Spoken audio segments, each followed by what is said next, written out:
Oi, pessoal. Voltamos para falar de futebol. Acabamos de assistir o clássico paulista, Palmeiras e São Paulo, com a vitória do Palmeiras por 1-0. Mas esse jogo, pela má qualidade, ele merecia um 0-0. Era como se o 0-0 fosse um placar inventado para esse jogo que eu acabo de assistir. Mas eu quero fazer aqui um preâmbulo para me dedicar ao que eu vi de ruim num dos maiores jogos do futebol brasileiro. Por volta de 1970, quando o Brasil empolgou o mundo, Pier Paolo Pasolini, cineasta, gênio do cinema, escreveu um ensaio estabelecendo uma diferença entre o futebol europeu e o futebol sul-americano, baseado no futebol brasileiro principalmente. Ele dizia que o futebol europeu era a prosa e o futebol sul-americano a poesia. A prosa porque lá a organização defensiva, a disciplina tática, tudo isso estava acima da criatividade. Essa observação do Pasolini realmente tinha a ver. Mas o tempo passou. E eu me lembro que quando nós acompanhávamos futebol europeu há 50 anos atrás, pelo cinema, alguma coisa pela televisão, era um futebol de correria, mais de correria do que qualquer outra coisa. Se dizia até que os europeus tinham a cintura dura, me lembro disso. Parece que as coisas se inverteram. Eu acho que correria, cintura dura, é com a gente mesmo, é com o futebol brasileiro. Porque, meus amigos, são jogadores que só correm. Parece até que o único objetivo do futebol brasileiro é fazer o jogador correr. Me baseio não somente nesse jogo que eu acabei de assistir. Eu nunca vi tanto passe errado. Eu nunca vi tanta falta cometida. Tanto lançamento mal feito. Tantas finalizações realmente desastrosas. E uma preocupação em matar a jogada.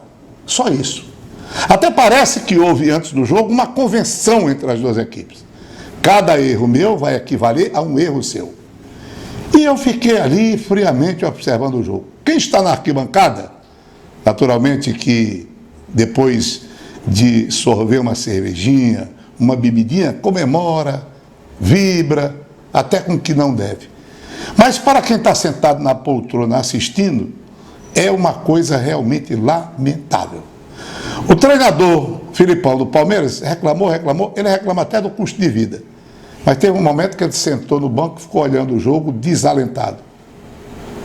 Esse jogador, ou ex-jogador Mancini, hoje treinador de São Paulo, foi calado o tempo todo. Palmeiras venceu por 1-0, um gol de Carlos Eduardo, naquela finalização que de 10 o cara erra todas as 10. Foi esse o caso do jogador. Então a gente lamenta, né, que o futebol brasileiro chegue a esse nível. Livrou a cara de quem? Hernandes, até enquanto teve condição física. E tinha um garotinho lá, Antony, do time do São Paulo. Esses dois chamaram a atenção. O Felipe Melo, se não fosse tão estúpido, se preocupasse em jogar futebol, até podia dar uma contribuição maior ao jogo. Mas ele tem que cometer falta, ele tem que criar conflito. Ele é um cara que joga contra ele próprio, ele é vítima dele mesmo. E ao fim da partida, você escuta os comentários e nota a preocupação de preservar o espetáculo. O circo tem que ficar em pé e ninguém fala da má qualidade. Ganhou o time do Palmeiras, é o que importa. Quer dizer, ganhar é bom, é positivo, todo mundo sabe. Agora, ganhar sem jogar bem não tem graça nenhuma, né? Jogar bem e perder não tem sentido. Agora, ganhar jogando mal também não tem graça, e quem disse foi Johan Cruyff. E olha que o Palmeiras é o campeão do Brasil.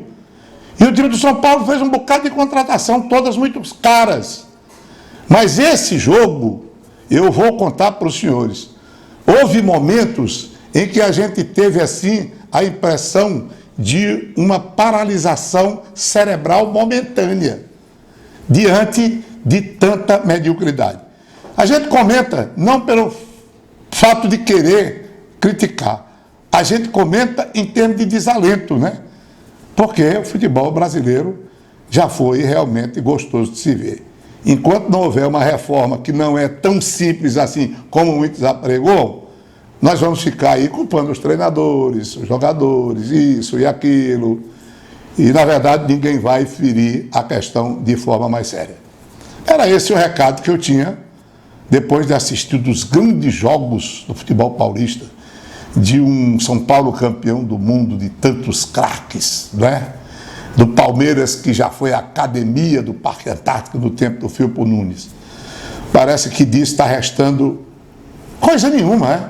Nós diríamos pelo nível do jogo que acompanhamos. Era isso.